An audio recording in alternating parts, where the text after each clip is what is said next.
Audio Jungle.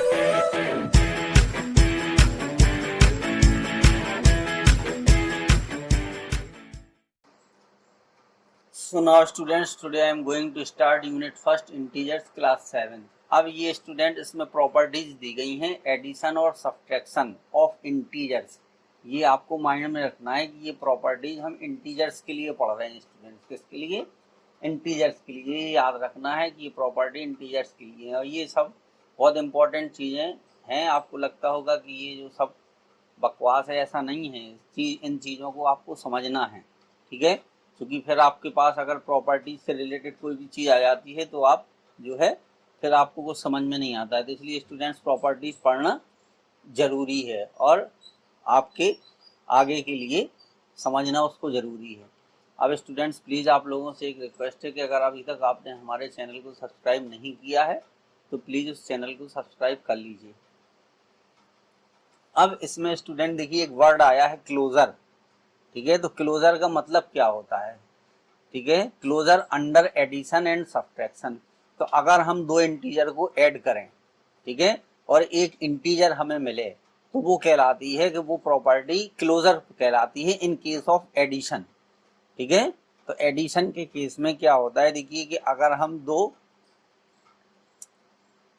ए और B दो integer हैं, ठीक है, अगर इनका सम हमें जो है, ठीक है, यानी हम इसको ये लिख सकते हैं कि sum of two integer is always an integer, ठीक है? तो अगर a प्लस बी जो है हमें दो इंटीजर का सम अगर ऑलवेज क्या आता है, ठीक है, ऑलवेज एन इंटीजर, तब ये प्रॉपर्टी कहलाती है closure property under addition.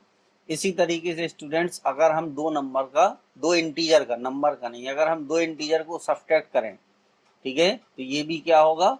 Always an integer, ठीक है? अब इंटीजर के बारे में तो आप जानते ही होंगे। देखिए अगर हम एक नंबर लाइन बनाते हैं, यहाँ 0 लिखें, ठीक है, तो यहाँ पर 1 2 इस तरीके से ये नंबर लिखते जाएं हम, और यहाँ पर -1 -2, तो इस तरीके ये कहलाते हैं हमारे इंटीजर, ठीक है? अब कोई भी दो इंटीजर आप ले लीजिए, जैसे हमने मान लीजिए 2 + 3 किया तो 5 आ गया, तो 5 क्या है?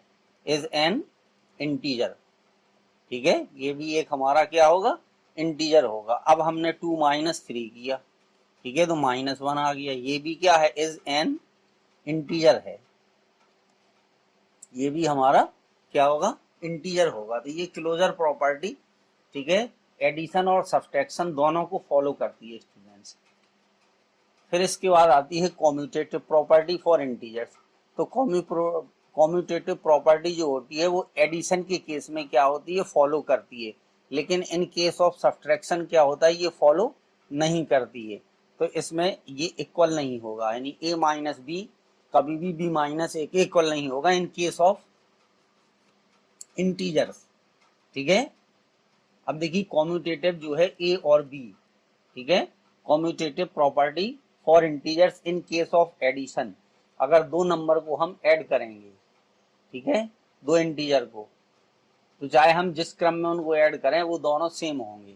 अब जैसे मान लीजिए, देखिए हमने 1 + 2 ऐड किया, ठीक है, और इधर 2 + 1 ऐड कर दिया, तो ये भी 3 आ गया, ये भी 3 आ गया, तो ये हो गया a + b = b + a, ठीक है? तो in case of addition commutative law follow होता है। और सब्ट्रैक्शन के केस में क्या होगा? देखिए 1 - 2 = -1 आएगा, और 2 - 1 करोगे तो ये +1 आएगा। कितना आ गया? +1 आ गया। तो इसलिए 1 - 2 डज नॉट इक्वल टू 2 - 1, ठीक है? तो कॉम्यूटेटिव लॉ नॉट कॉम्यूटेटिव क्या है? इन case of subtraction it is not commutative. क्या है? ये कॉम्यूटेटिव नहीं होता है, ठीक है? अब बात करते हैं स्टूडेंट एसोसिएटिव प्रॉपर्टी की। तो एसोसिएटिव प्रॉपर्टी में 3 नंबर होते हैं, ए बी सी। तो अब हम बी और सी को ऐड करके फिर उसमें ए को ऐड करें, या ए और बी को ऐड करके फिर उसमें सी को ऐड करें, तो ये हमारा कहलाता है एसोसिएटिव प्रॉपर्टी, ठीक है? तो addition is associative for integers. तो एडिशन क्या होता है? एसोसिएटिव होता है इंटीजर्स के लिए, ठीक है? सब्ट्रैक्शन नहीं होता है, केवल एडिशन होता है। अब देखिए मान लीजिए हमारे पास 3 नंबर है, 1 2 और 3, तो हम इसको इस तरीके से लिख सकते हैं 1 + 2 + 3। फिर इसके बाद हम लिख सकते हैं 1 + 2 + 3, ठीक है, इस वाले फॉर्मूले के अकॉर्डिंग। अब देखिए इनको ऐड करोगे 3 2 5 और 1 कितना 6, इधर ऐड करोगे 3 3 + 3 6 आ गया, तो ये फॉलो होगा। अब इसके बाद स्टूडेंट एडिटिव आइडेंटिटी। तो एडिटिव आइडेंटिटी क्या होती है? एडिटिव आइडेंटिटी होती है, जीरो होती है, ठीक है, इंटीजर्स के केस में। इन केस ऑफ एडिशन, ठीक है, इन केस ऑफ एडिशन अगर हम किसी भी नंबर में जीरो ऐड करें या जीरो में कोई नंबर ऐड करें तो उस नंबर में कोई फर्क नहीं पड़ता है, तो इसलिए जीरो क्या है, ठीक है, एडिटिव आइडेंटिटी है, ठीक है। तो zero is an additive identity for whole number, is it है, तो यस हो जाएगा। Is it an additive identity again for integers also, यानी होल नंबर के लिए जीरो एडिटिव आइडेंटिटी होती, तो वो कह रहा है इंटीजर्स के लिए होगी या नहीं होगी।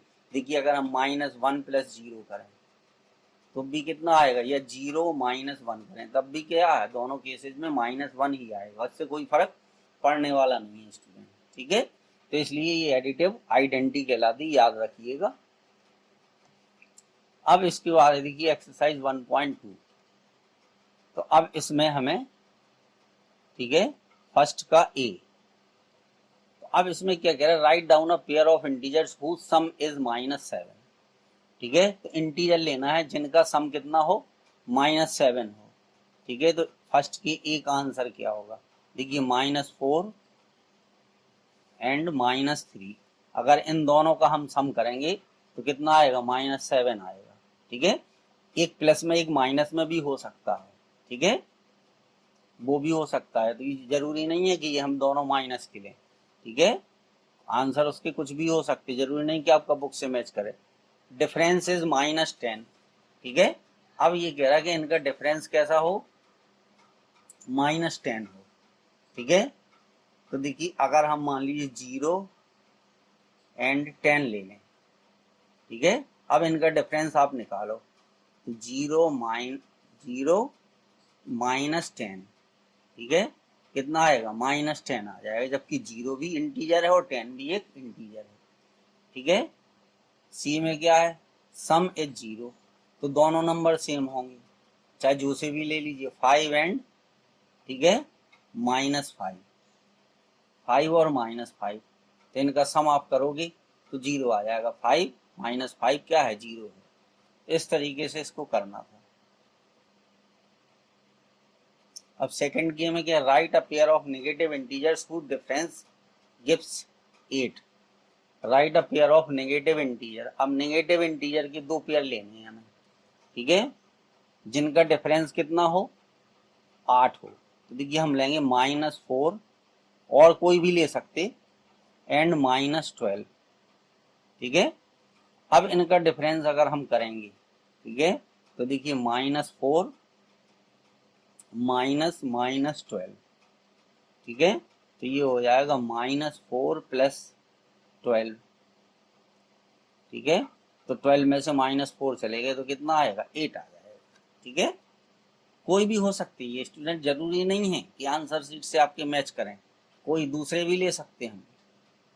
डी, ठीक है, write a negative integer and a positive integer whose sum is -5, ठीक है। तो अब यहाँ पर हम देखिए -10 ले लें और 5 ले लें, ठीक है। तो देखिए -10 + 5 आप करोगे क्योंकि इनका सम है, ठीक है, पॉजिटिव इंटीजर हुज सम, तो कितना आ जाएगा, 5 आ जाएगा, -5 चाहिए तो -5 आ जाएगा। सी में क्या है students, right a negative integer and a positive integer, एक नेगेटिव इंटीजर लेना एक पॉजिटिव इंटीजर लेना, हुज डिफरेंस इज -3, ठीक है, उनका डिफरेंस जो है, अब चलिए हमने -5 ले लिया, ठीक है, और हमने माइनस कितना ले लें, 8, ठीक है, -5 ले लिया -8 ले लिया।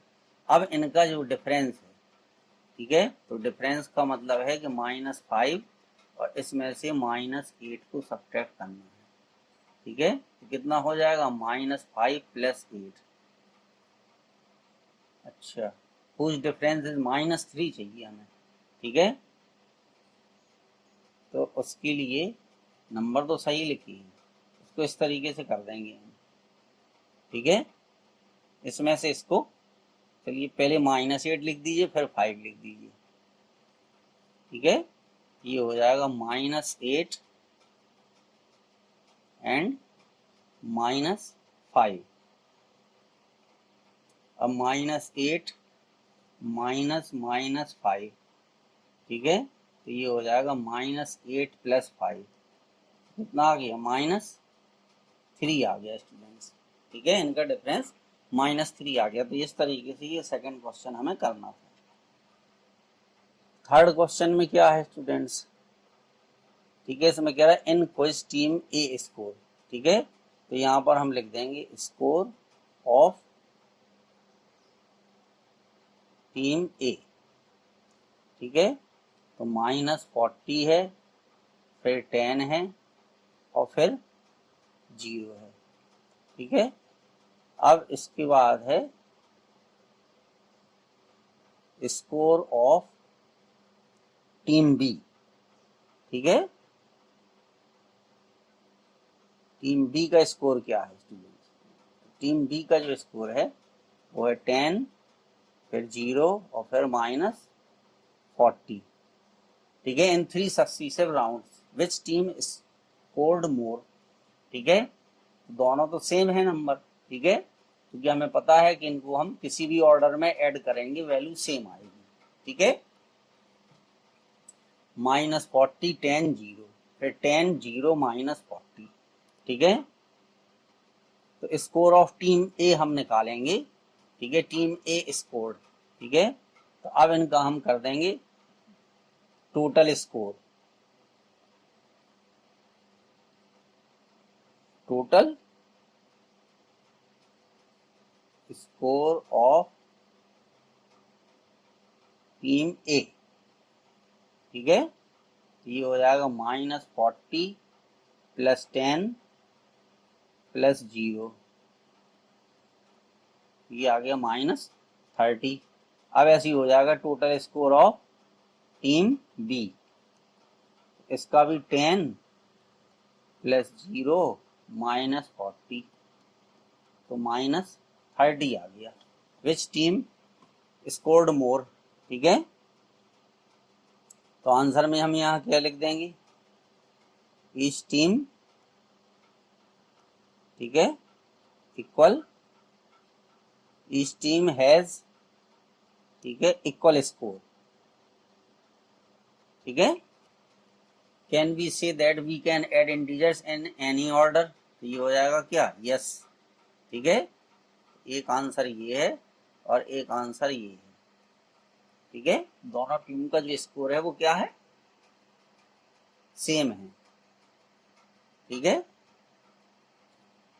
ये स्टूडेंट्स माइनस में ही लिखा है, ठीक है, क्योंकि ये माइनस है, ये -40, ठीक है। ये हो गया, अगर ये 40 होता तो इसका स्कोर एक का ज्यादा हो जाता है, ठीक है, स्कोर, ठीक है, सही है। चलिए अब नेक्स्ट क्वेश्चन देखिए, fill in the blanks to make the following statement true. अब इसमें स्टूडेंट्स ये क्या है, कॉम्यूटेटिव लॉ ऑफ एडिशन को फॉलो कर रहा है। देखिए इसको अगर हम ए माने, इसको बी माने, ठीक है। तो इसमें हमने प्रॉपर्टी क्या पढ़ी थी, a + b = b + a, ठीक है। तो देखिए यहाँ b लिखा है तो यहाँ पर a लिख देंगे, तो ये -5 आ जाएगा, ठीक है। अब यहाँ पे स्टूडेंट देखिए यहाँ पे जो नंबर है वो यहाँ पर है, ठीक है। तो वो हमने पढ़ा था एडिटिव आइडेंटिटी वाला, तो अगर इसमें हम 0 ऐड कर देंगे तो इसमें कोई फर्क नहीं पड़ेगा, ठीक है। अब ये 0 आया तो अगर यहाँ पर हम -17 ऐड कर दें तो 17 + 17 - 17 0 होता है। अब यहाँ पर स्टूडेंट्स 3 नंबर हैं, देखिए अगर हम इसको ए माने, इसको बी माने और इधर जो नंबर नहीं लिखा उसको सी माने, ठीक है।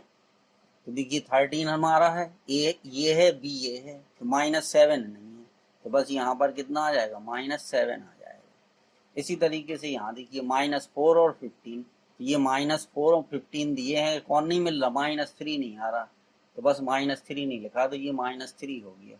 तो यही इनके आंसर्स हो गए। तो इस तरीके से ये क्वेश्चन स्टूडेंट्स आपको करने थे, ठीक है। बाकी हम आपको अगली प्रॉपर्टी